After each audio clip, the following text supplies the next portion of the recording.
Bookmakers. Les écrivains au travail par Richard Guettet. Sur Arte Radio.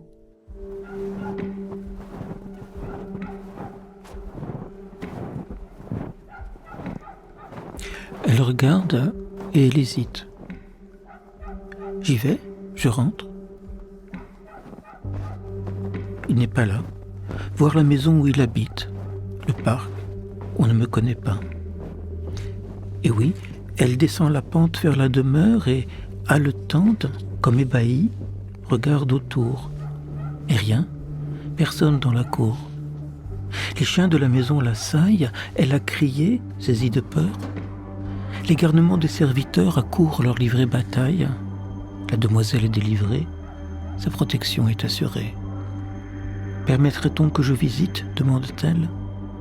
Et la volée des garnements se précipite chez Anicia, qui sort les clés en saluant la demoiselle.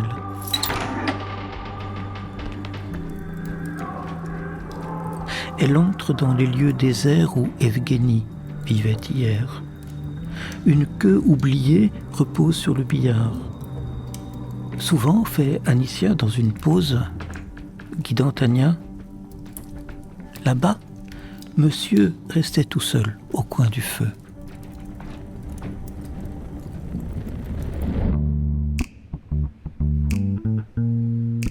Je commence d'abord par taper, très vite, en français, sans réfléchir. Je ne lis jamais l'œuvre auparavant, ce qui est hérétique pour beaucoup de mes collègues. Quand on lit, les yeux glissent. Or, quand on traduit, les yeux plongent. Traduire, c'est une lecture en verticale. On ne fait pas attention aux idées, mais aux mots. Petit à petit, je commence à voir des trucs bizarres, qui me choquent, qui me gênent, des expressions russes un peu étranges, qu'on ne s'attendrait pas à trouver dans le contexte. Et c'est toujours l'essentiel. Je construis l'interprétation à partir des bizarreries. En France, c'est le tsar bizarre, envoûté et envoûtant de la littérature russe. Un polyglotte professionnel qui se situe toujours entre deux mondes, entre la langue de départ et celle de l'arrivée, entre la langue de sa petite enfance moscovite et celle de sa vie d'adulte, entre Paris, Rennes et les villes où son goût du théâtre l'emporte. À 64 ans, André Markovitch est connu comme l'homme qui a traduit tout Dostoïevski, c'est-à-dire les romans et nouvelles en 45 volumes de l'auteur des frères Karamazov, publiés par les éditions Actes Sud dès le début des années 90. Il est aussi, avec l'aide inestimable de Françoise Morvan, le traducteur du théâtre complet d'Anton Tchekhov ou de Nicolas Gogol. Ou encore, l'oreille précieuse, qui mit près de 25 ans à restituer la poétique et la rythmique des 6500 vers du roman le plus fondamental de son existence, Eugène Onéguine d'Alexandre Pouchkine. Ce lot de strophes bigarrées, moitié comiques, moitié tristes, terre à terre et idéaliste, frivole fruit de mes soirées, nuit d'insomnie, songe rapide, élan fané, à peine vert, remarque d'un esprit lucide, observation d'un cœur amer. Le geste premier du traducteur, dit-il, est celui du partage. Il aime et il a les moyens de faire aimer à d'autres. Ensuite, viennent les questions techniques, les impossibles, les affres. Mais d'où vient le sens du tempo de cette bibliothèque sur pattes, qui déclare avec joie n'avoir jamais pris de vacances depuis 30 ans, et qui traduit aussi de l'anglais, du latin, des chansons bretonnes ou des poèmes chinois? Que met-il dans son samovar matinal ?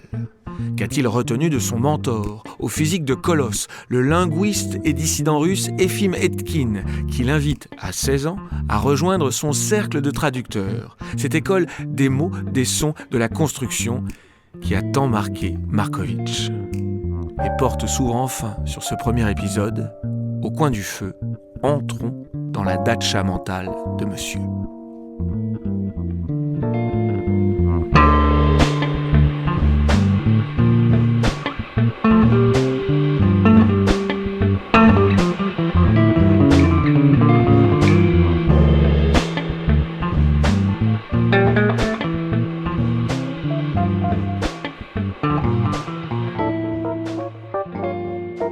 Comment dit-on bonjour en russe ? Добрый день. Et comment prononce-t-on exactement votre nom de famille ? Markovitch. Ça rime avec sandwich. Dobry dzień, Andrei Markovitch. Digne.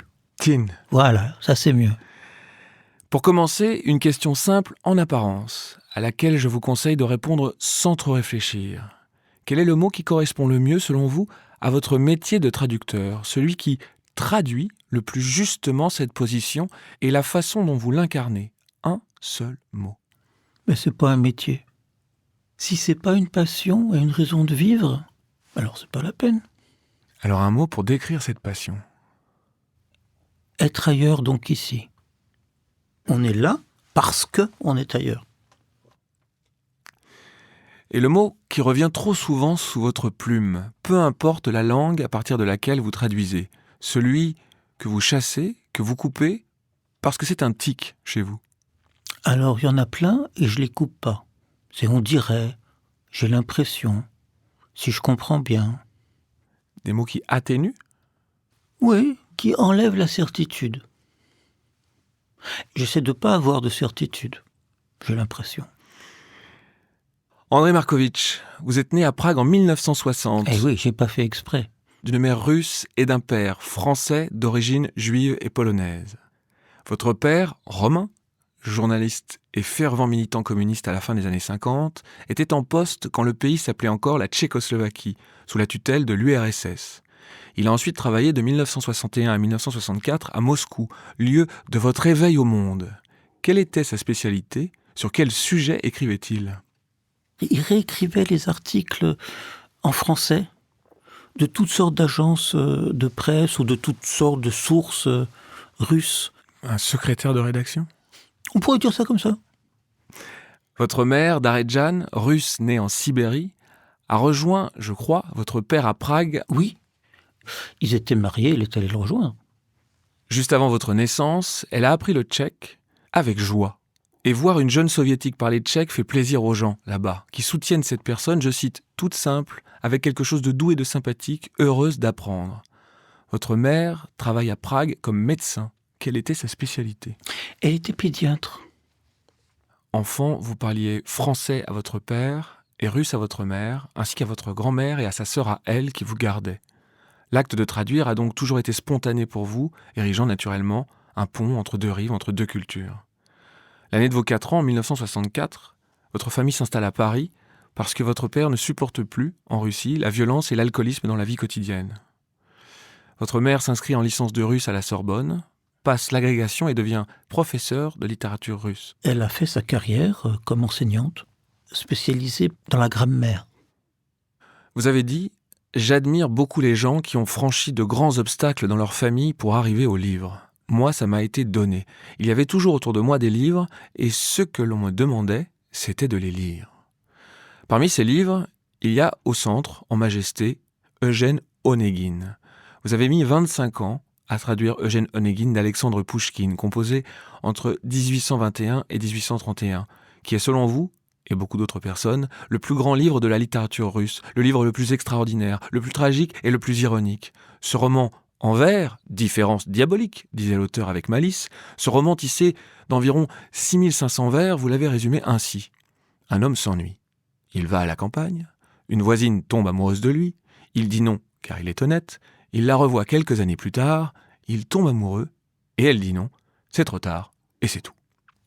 Quand j'étais à Moscou, donc j'avais entre 1 an et 3 ans et demi, je lisais pas, je ne savais pas lire. Et en fait, je me suis mis à lire très tard, vers 11-12 ans. Mais par contre, ma grand-mère, même quand j'avais quelques mois, me disait Onegin. Et pas que Onegin, mais les contes de Pouchkine. Et ma mère raconte encore maintenant que je connaissais par cœur, j'avais même pas 3 ans, des centaines de vers. Et le plus étonnant était que visiblement je comprenais quelque chose, parce que quand j'oubliais, je racontais l'histoire, c'était l'histoire juste. Votre grand-mère, qui était pédiatre, elle aussi, vous a lu ce livre quand vous aviez 3 ans, pour vous bercer, et vous étiez tellement fasciné que vous ne vous endormiez pas. Elle se fatiguait, et vous lui disiez d'aller se coucher pour pouvoir vous bercer vous-même en vous récitant les vers. Maman et mamie étant, elles, l'oreille tendue derrière la porte de la chambre, C'est grâce à ce livre que vous avez appris à parler. J'ai eu cette chance de vivre avec ces 3 femmes, c'est-à-dire il y avait ma grand-mère, la mère de ma mère, il y avait sa sœur qui venait de temps en temps, ma grande-tante, et ma mère, mais qui travaillait.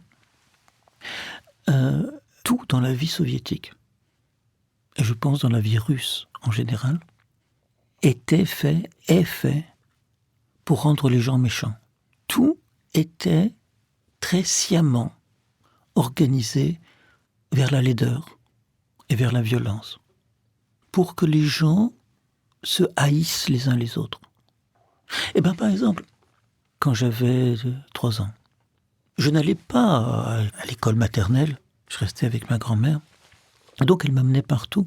Et ma grand-mère avait cette certitude qu'il faut parler aux enfants d'absolument de tout et tout le temps, et que les enfants comprennent. Et en particulier, elle me disait que il faut absolument ne jamais claquer les portes. Or, en Union soviétique, dans les magasins, c'était pas des portes avec des poignées, c'était des portes en bois, et il n'y avait pas de caoutchouc sur les montants de la porte. C'est-à-dire que quand vous laissez retomber la porte, ça claque. Et donc on vivait dans les magasins où il n'y avait déjà pas grand-chose, et c'était une des périodes les plus fastes de l'Union soviétique, on vivait tout le temps dans le bruit des portes qui claquaient. Et les vendeuses, les vendeurs, dans les magasins, avaient constamment mal à la tête. Et donc ils étaient très agressifs. Et donc ma grand-mère me disait, il ne faut jamais laisser claquer une porte. Et on était allé faire des courses, et elle avait des paquets dans la main. Et elle est passée par la porte, et je me suis retrouvé à devoir retenir cette porte. Mais cette porte, elle était immense, et j'avais 3 ans. Et je l'ai laissée claquer.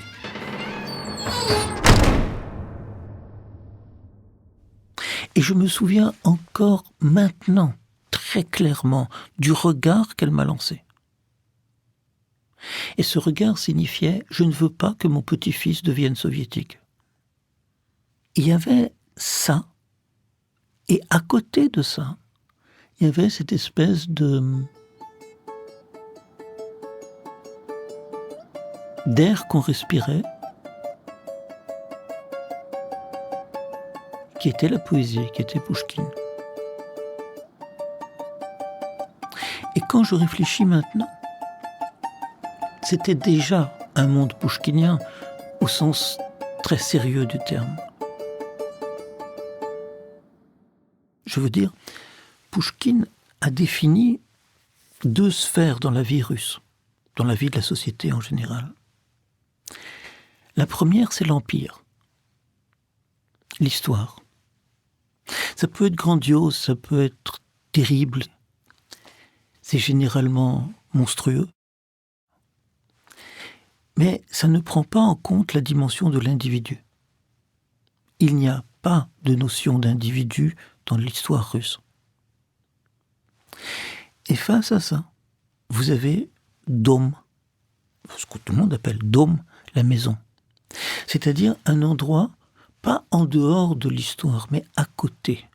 Et ce Dom, pour moi, était la voix de ma grand-mère. On me disait que c'est scandaleux qu'un homme, 3 ans, j'étais un homme, soit assis quand une femme est debout. Des choses comme ça. J'étais malade, j'avais des béquilles, je me sentais obligé de me lever dans le métro pour ne pas être soviétique. Connaissez-vous encore, par cœur, des vers russes et des vers français tirés de ce chef-d'œuvre Eugène Onegin? Oui, bien sûr. Мы дядя самых честных правил, когда не в шутку за не мог, он уважать себя заставил и лучше выдумать не мог. Его пример другим наука, но, боже мой, какая скука с больным сидеть и день, и ночь, не отходя ни шагу прочь. Какое низкое коварство полуживого забавлять ему подушки, поправлять печально, подносить лекарства, вздыхать и думать про себя, когда же черт возьмет тебя. Mon oncle, un homme de morale, quand il sentit qu'il trépassait, força l'estime générale et se tailla un franc succès. L'exemple certes nous inspire, mais quel ennui peut être pire que de rester des nuits durant à attendre au chevet d'un mourant.